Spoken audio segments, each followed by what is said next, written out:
Bonjour à tous et bienvenue dans cette nouvelle vidéo sur notre chaîne Carnet de jeux.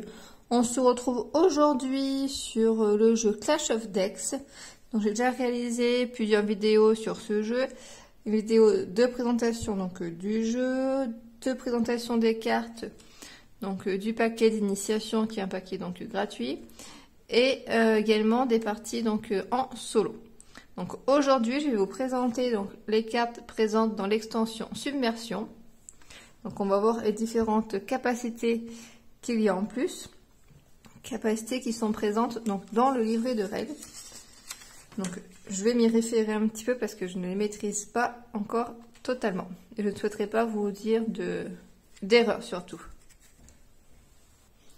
Alors on commence par la première du paquet qui est le Port Pilleur. Avec 3 de mana, 1 d'attaque, 4 de défense.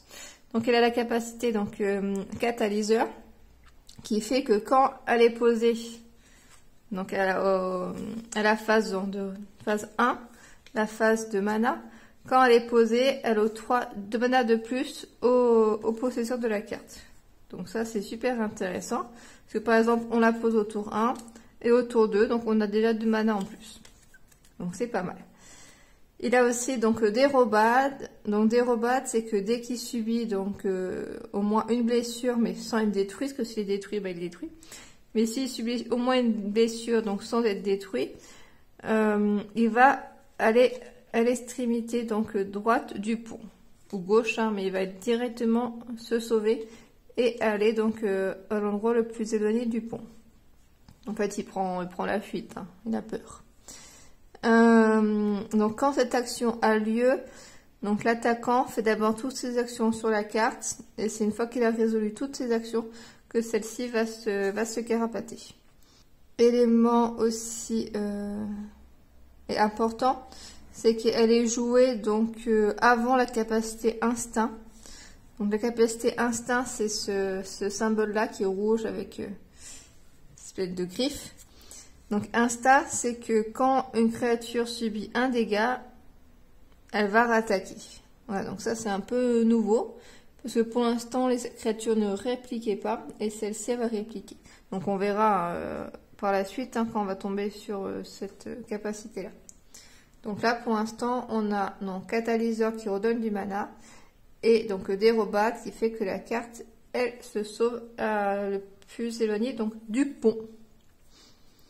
J'aime bien ce petit Port Pilleur, je trouve joli. Alors, on continue avec Monstre des Douves. Donc 2 de mana, 4 d'attaque et 1 de défense. Il a la capacité défenseur, ce qui fait qu'il ne peut pas attaquer la forteresse. Donc c'est un peu un malus, il peut attaquer que les créatures. Mais ce malus là est présent parce que la carte elle est très forte sinon. D'ailleurs on peut le voir parce qu'elle a la capacité aquatique qui fait que lorsqu'elle est proche, à côté du pont, elle va doubler sa capacité d'attaque. Donc par exemple là au lieu d'avoir 4, elle va avoir 8 d'attaque. Donc c'est pas rien du tout. Et si elle a sprint, et ça double, voilà, ça prend en compte le sprint. Et elle a indestructible qu'on a déjà vu, qui est déjà présente sur les précédentes cartes, qui fait qu'elle ne peut pas être la cible d'incantation. Donc voici pour Monstre des Douves, qui ne peut pas attaquer la forteresse, mais qui double son attaque à côté du pont, et qui ne peut pas être la cible de sort. Donc elle est quand même pas mal, parce que même si elle a que 1 point de défense, c'est quand même pas mal. Alors, Yeti Chafouin. Les boudeurs. Donc 6 de mana, 4 d'attaque, 4 de défense. Pas mal. C'est pas mal tout ça. Aquatique en plus, donc ça veut dire qu'il peut avoir 8 à côté du pont. Et là, le berserk qui fait que elle a 8 d'attaque, il peut quand même faire un bon nettoyage. Parce que si tu la créature, il rattaque derrière, il rattaque. Enfin, dès qu'il tue une créature, il rattaque, donc jusqu'à arriver à la forteresse qui va également impacter. Donc cette carte, je la trouve super forte. Il faut la mettre proche du pont et à 8, là, elle détruit absolument tout sur son passage. Et en plus, elle a l'instinct, ce qui fait que, que si elle subit donc au moins une blessure, elle va rattaquer dans la créature qui est le plus proche du pont. Donc ça sera pris en compte une fois que la créature qui attaque a résolu toutes ses attaques. Okay.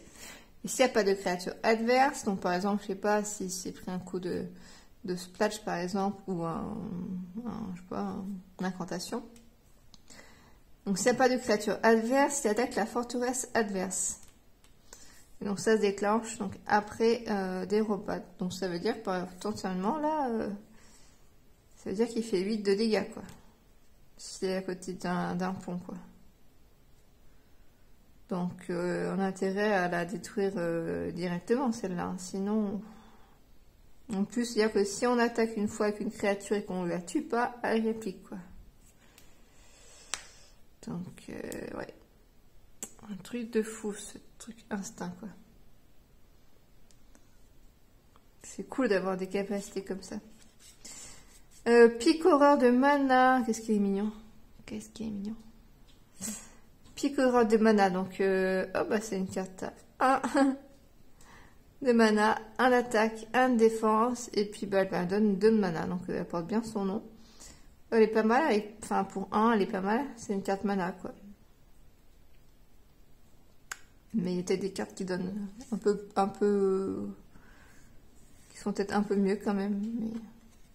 parce que bon, là, c'est du mana, quoi. Alors, protecteur des runes. Ouf, elle est jolie, hein, le personnage sort même du cadre, là. C'est très beau. Donc 4 de mana, 3 d'attaque, 6 de défense, c'est pas mal. On ne peut pas être la cible, donc 2 sorts. Donc elle est pas mal.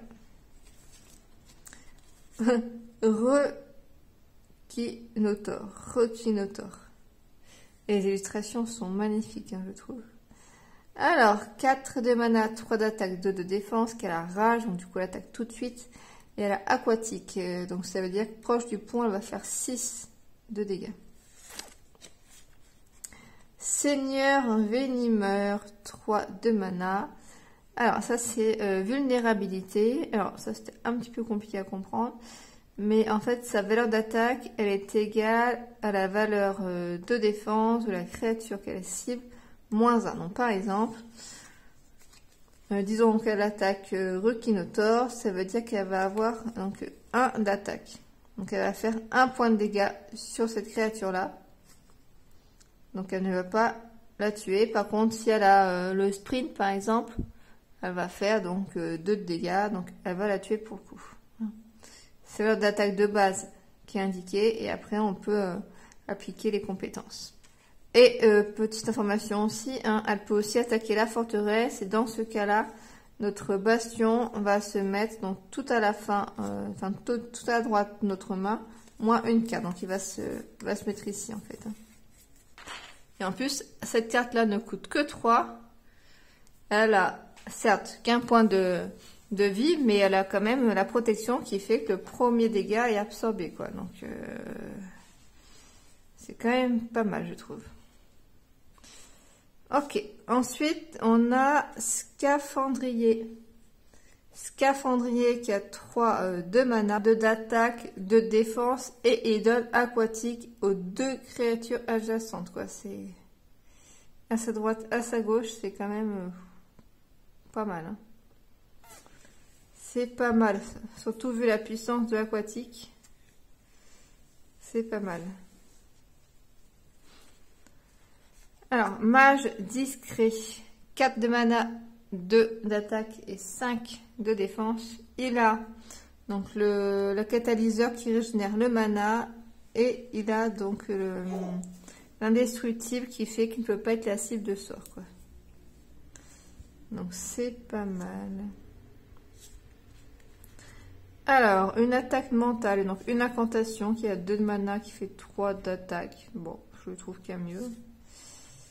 Une autre incantation qui a 4 de mana qui fait 4 d'attaque et qui a le splash. Pareil, j'ai l'impression qu'on peut trouver mieux. Donc ensuite nous avons donc la chope enchantée avec 3 de mana, 3 de dégâts, c'est une incantation et qui a la capacité donc régénération.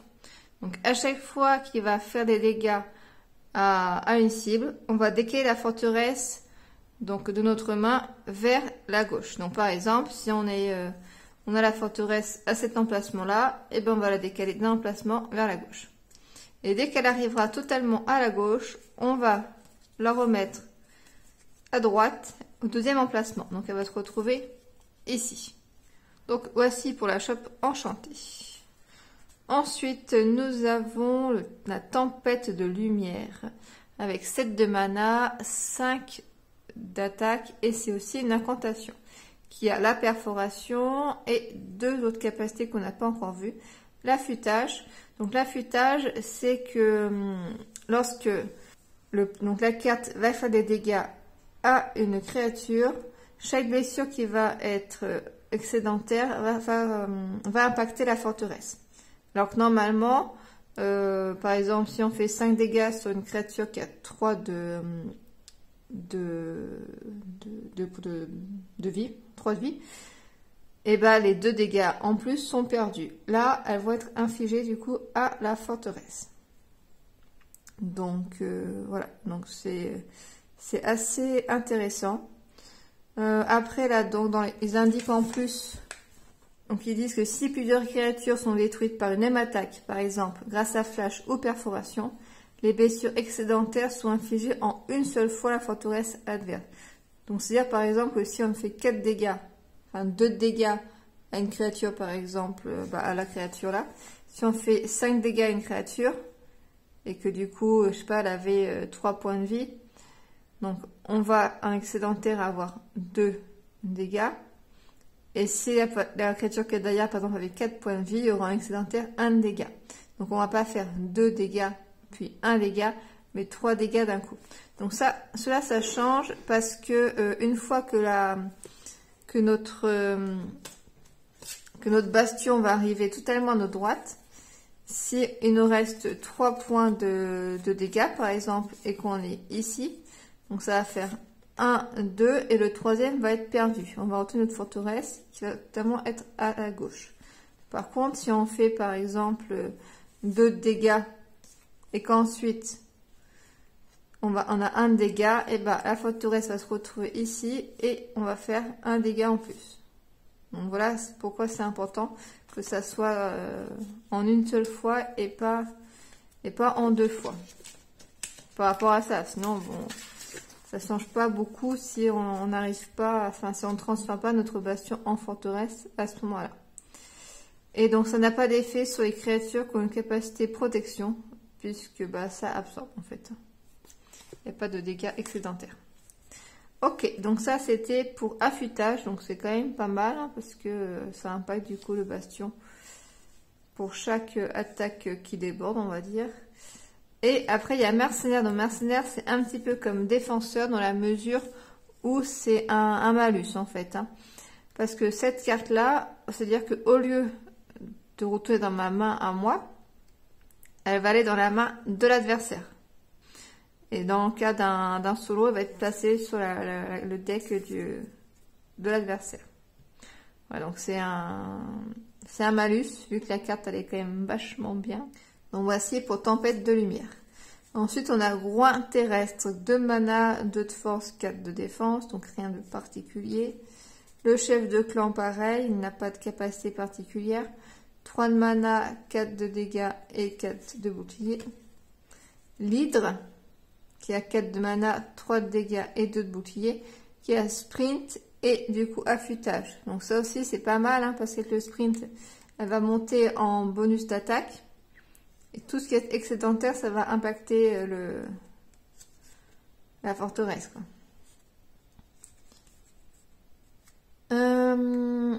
Le dragon émeraude, donc il a la régénération de mana, c'est plus un catalyseur. La régénération, donc 2 points de vie, et il a l'instinct. Donc c'est à dire que quand il est posé au prochain tour, il me fait 2 de mana en plus. À chaque fois qu'il attaque une cible et que du coup il fait des dégâts à une cible, je régénère donc ma forteresse d'un emplacement. Et avec l'instinct, c'est que si on m'attaque, je réplique. Donc c'est pas mal, hein. Je réplique, du coup je fais potentiellement un dégât, donc je suppose que je régénère du coup. Donc très forte le dragon émeraude, je trouve. Ritualiste, donc 3 de mana, 1 d'attaque, 3 de défense, et donne la capacité, donc mana, la catalyseur, aux créatures d'à côté.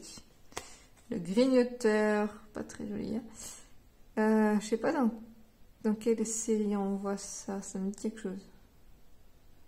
4 de mana, 7 d'attaque et 3 de défense. Le guerrier abyssal, 3 de mana, 3 d'attaque, 3 de défense, et il a la capacité aquatique en plus. Donc dès qu'il est à côté d'un pont, il fait 6 d'attaque. Le chef cuistot, dirait Ratatouille. 3 de mana, 2 d'attaque, 1 de défense, capacité donc rage, donc il attaque tout de suite, et en plus la régénération. Donc dès qu'il a fait des blessures, hop, et on récupère de la vie. L'Alpha-Garou, 5 de mana, 4 d'attaque et 5 de défense avec la rage, donc il est pas mal, mais pour le coup, voilà, il y a moins de capacité que d'autres. C'est quoi ça? Engeance, 2 de mana, 1 d'attaque, 1 de défense avec perforation et du coup berserk. Mais bon, pour le coup là, 1 de dégâts, bof.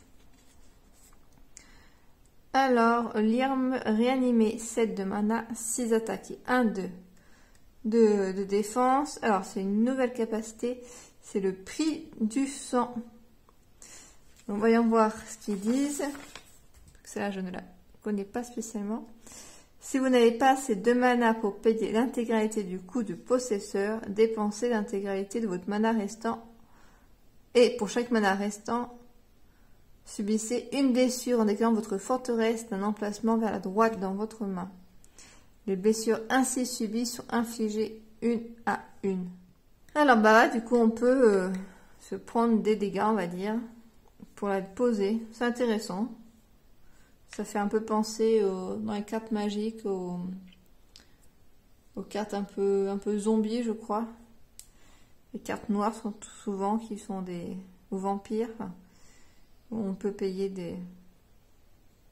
avec des points de vie, il me semble. Ok. Et en plus, donc elle a protection et elle est invulnérable au sort. Donc c'est pas mal.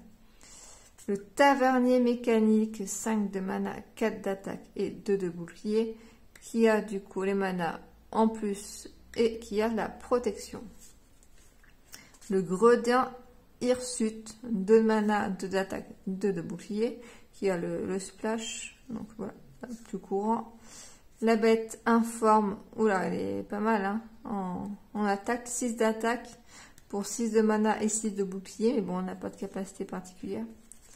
Le garde royal, 4 de mana, 3 d'attaque, 5 de bouclier avec perforation.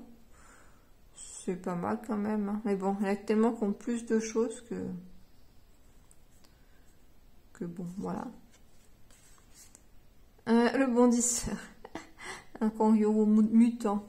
3 de mana, 3 d'attaque, 1 de bouclier avec la rage et le sprint. Donc c'est pas mal, hein.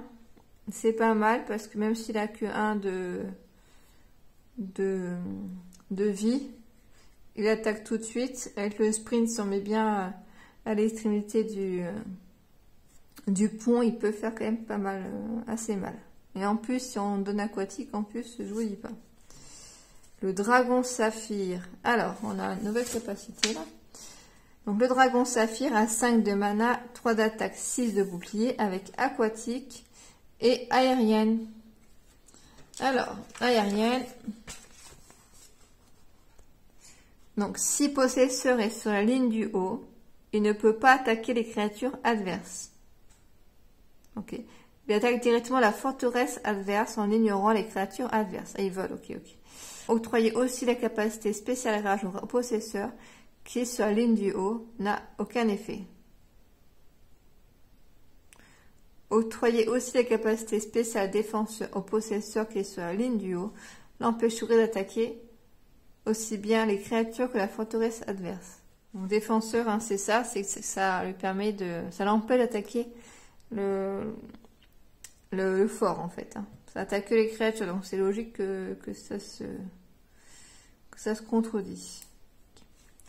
Ok. Donc bien faire attention par contre qu'il n'ait pas défenseur qui est à côté de sa carte. Côté de lui. Ça peut être intéressant aussi des cartes un peu, voilà, des systèmes un peu comme ça qui peuvent nous impacter nous-mêmes dans notre pose. De tiens, bah je pose celui-là, bah zut, il est à côté d'un défenseur, du coup il peut pas attaquer, du coup bah il sert à rien en fait. Hein.